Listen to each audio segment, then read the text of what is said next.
তাদের পূর্ণ। সেই পূর্ণতার জগৎ থেকেই হাতে কলমে কাজ শিখে তাক লাগিয়ে দিয়েছে পুরুলিয়া শহরের মানভূম মুকবধির বিদ্যাপীঠের ছাত্রছাত্রীরা। ওদের কাজ নিয়ে তথ্যচিত্র তৈরি করেছেন চন্দ্রদীপ বন্দ্যোপাধ্যায়। তথ্যচিত্রের নাম কালার্স অফ লাইফ। পুরুলিয়া শহরের মানভূম ব্লক মুকবধির বিদ্যাপীঠ। 1954 সালে প্রতিষ্ঠিত এই স্কুলে পড়ুয়ার সংখ্যা 102 জন। এর মধ্যে 65 জন আবাসিক ছাত্রছাত্রী। স্কুলের পড়ে থাকা জিনিসপত্র দিয়ে ওরা তৈরি করেছে বিভিন্ন সামগ্রী। কম্পিউটারের ফাঁকা বাক্স দিয়ে ওদের কাজের হাতে খড়ি। পাশাপাশি নানা জিনিসে ওরা দিয়েছে রঙের ছোঁয়া। এরা খুবই ইন্টেলিজেন্ট। এখানে যে কাজগুলো করেছে এরা নিজেরা উৎসাহের সঙ্গে করেছে।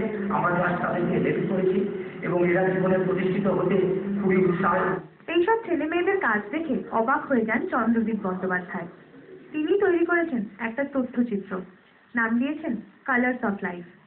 এরা যে কাজগুলো করেছে সেই কাজগুলো হচ্ছে ফেলে দেওয়া জিনিসগুলোকে রিসাইকেলিং করে সেটা একটা নতুন লুক দিয়েছে। আমরা দেখতে পাবেন লুকগুলো।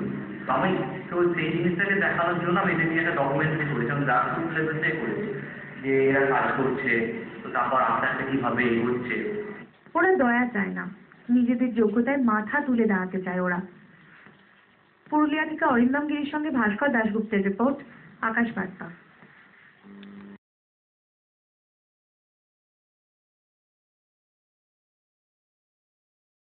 তারা তাদের মনের ভাবনার রঙে নামিয়ে চলেছে। ওদের ভাবনা ও কাজ নিয়ে চন্দ্রদীপ বন্দ্যোপাধ্যায় ও তার কয়েকজন বন্ধু মিলে একটি তথ্যচিত্র বানিয়ে ফেলেছে, নাম কালার্স অফ লাইফ। মানভূম মুকবধির বিদ্যাপীঠ পুরুলিয়া জেলার একটি অন্যতম সরকার ঘোষিত প্রতিবন্ধীদের মুকবধির ছাত্রছাত্রীদের স্কুল। এখানে 106 জন ছাত্রছাত্রী পড়াশোনা করে, 65 জন হোস্টেলে থাকে। এদের আমরা পড়াশোনার সাথে সাথে যেহেতু ওরা মুকবধির, এরা কানে শুনতে পায় না, কিন্তু চোখে দেখে অনেক কিছু শনাক্ত করতে পারে এবং তার দৃষ্টিশক্তিকে কাজে লাগিয়ে অনেক কিছু উদ্ভাবনী ক্ষমতা তাদের প্রকাশ ঘটাতে পারে। সেই জন্য পড়াশোনার সাথে সাথে আমরা হাতে হাতে কিছু কাজ এদের শেখাই।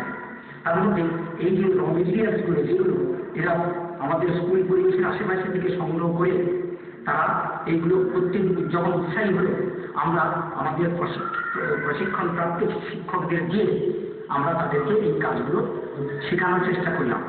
ওরা দয়া চায় না, নিজেদের মনের ভাবনাটাকে প্রকাশ করে নিজেদের যোগ্যতায় মাথা তুলে দাঁড়াতে চায় ওরা।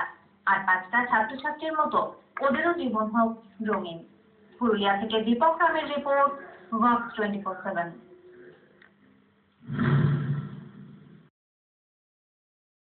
তৈরি করেছেন কখনো বাতিল কম্পিউটারের বাক্স, কখনো জলের বোতল বা ভাঙা চেয়ার। এবার সিনেমা তৈরির উদ্যোগ নিয়েছেন পরিচালক চন্দ্রদীপ বন্দ্যোপাধ্যায়।